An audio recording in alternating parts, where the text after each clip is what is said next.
Hi there and welcome to my YouTube channel. My name is Penny Shadikwekle and I've been talking about the subject of healing. And mainly I'm talking about self-healing. I'm talking about taking the necessary responsibility to heal our bodies. I mean, the Bible is full of promises of God, how He wants us to be healthy, how He desires for us to live a prosperous life and an abundant life. But oftentimes, as human beings, these promises are an illusion. Why? Because we oftentimes don't take responsibility. You know, God wants us to have all these blessings that He promises us in the Bible, but we need to play a part as well. There's a part that we need to play to ensure that we are healed and we live a prosperous life and a healthy lifestyle. So in the Bible, it says that open for me an opening no more than the eye of a needle, and I will open for you supernal gates. You know, what does that mean? It just means that you just have to show an interest. You know, just as small as in the Bible somewhere it says as a mustard seed.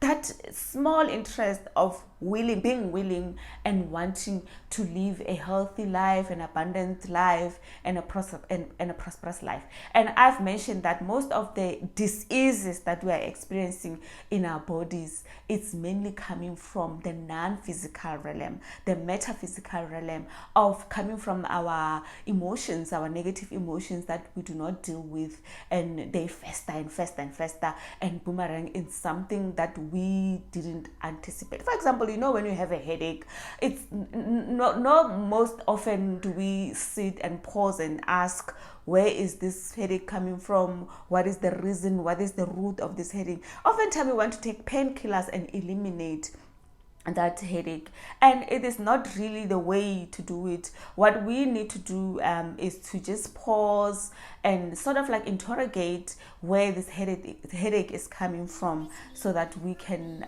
empower ourselves through learning and knowing our bodies. So we need to be experts in our bodies. We need to be responsible people in our bodies. We need to be aware of our environment. We need to be aware of our circumstances. We need to know ourselves. We need to exercise in those self-awareness, self-assessment, to know what makes me tick.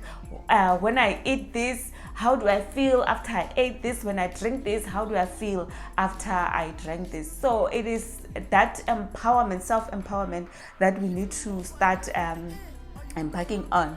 And I mean, it was Thomas Edison who said that the doctor of the future will give no medication, but will interest his patients in the care of the human frame, diet, in the cause and prevention of diseases. Because what does a disease mean? It just means that something within the body frame is not quite in alignment, is not working well, and we need to make sure that we empower ourselves to work with our bodies so that we can have a very responsible life. And you know that the vast majority of medicines, along with surgery and radiation techniques, treat the symptom and ignore the causes of diseases.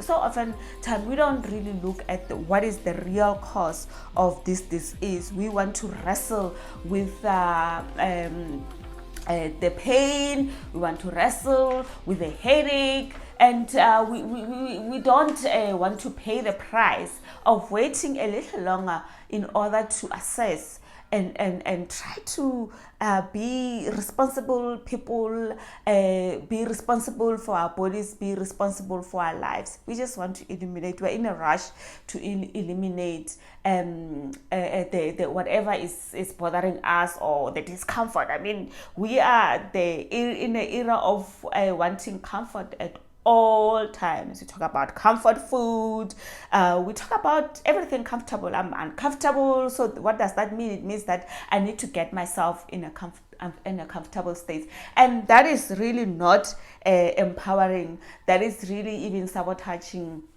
our lives. We all know that the cells of the body, most cells of the body, wants to renew themselves. They want to rejuvenate themselves in a body. That's how it's supposed to be happening naturally. But when we talk about cells that are bringing sickness in our body, like for example the cancer cells, I speak a lot about cancer because I've lost very important people in my life through this disease of cancer. But I mean, it is said that research says that the cancer cells is that stubborn cell that doesn't want to be eliminated. It wants to hold it ground. It wants to stand firm. It does not want to be eliminated. And when we talk about the treatment, which talks about the chemotherapy, the treatment for cancer, is precisely what a physician would want to do. They would want to destroy those cells, and that is why once they remove that cancerous part of the body, the cell reemerges somewhere else in the body limb. It is not empowering.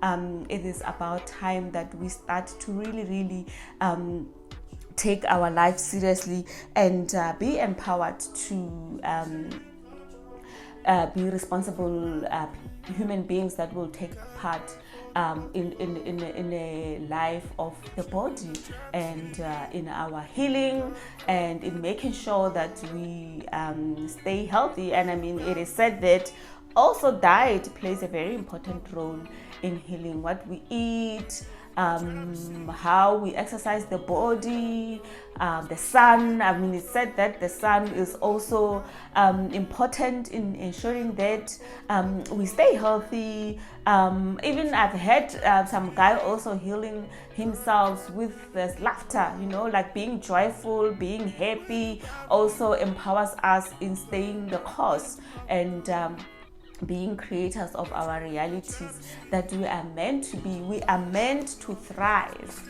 We are not meant to just coexist and just live. We are meant to thrive in our environment. And if the body is not healthy, if the body is weak, then we are not able to thrive. So it is upon us to ensure that, I mean, they also talk about positive healing.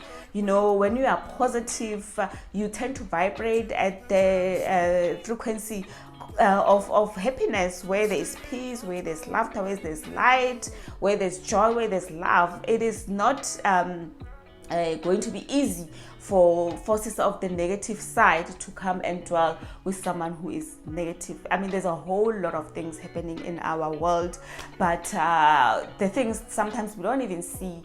Sometimes we see, sometimes we don't see. So when we talk about the spiritual aspect of healing, we need to know that healing, it's a counteract between my responsibility and God's responsibility.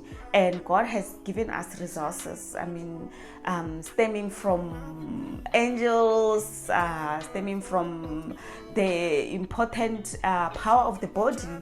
Those are the powers that we have within ourselves to maintain a healthy state, so that we can ensure that we heal ourselves. I mean, take for example the emotion called grief. The emotion of grief dwells in the same place where love dwells. Where does love dwell? Love dwells in your heart. And so does the emotion of grief. If it's not healed, if it's not accommodated, if it's not dealt with, it tends to go into depression. And once it gets into depression, there's nothing wrong with depression if it doesn't overstay its welcome. It also serves a purpose.